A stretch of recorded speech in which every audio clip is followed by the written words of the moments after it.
आज हम हिरण्यकश्यप, प्रहलाद और होलिका की कहानी समझेंगे। हिरण्यकश्यप एक दैत्य था, दानव था और वह ऋषि कश्यप और दिति का पुत्र था। उसकी एक बहन थी जिसका नाम होलिका था और उसका एक पुत्र जिसका नाम प्रहलाद था।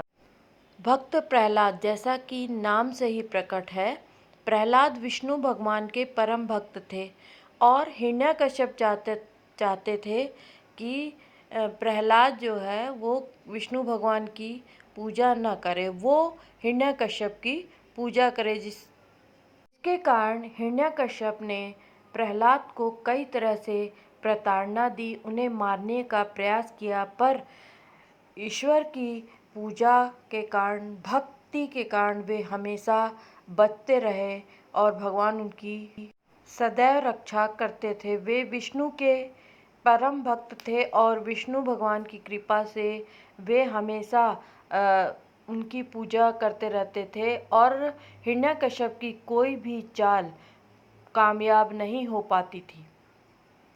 प्रहलाद हमेशा विष्णु भगवान की पूजा करते रहते थे, जिसके कारण हिरण्यकश्यप हमेशा क्रोधित रहते थे और हमेशा उनको मारने का प्रयास करते थे।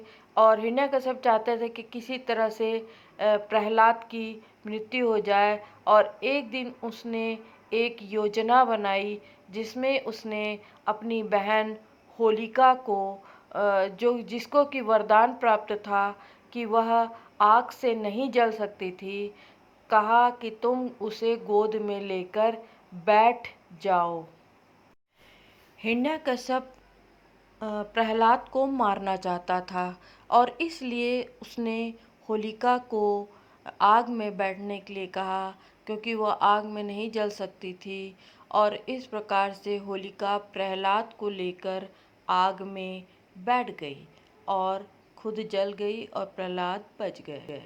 अच्छाई की हमेशा जीत होती है और बुराई की हमेशा हार होती है, इसलिए ईश्वर भक्ति से प्रहलाद बच गए और खुशियाँ मनाई गईं।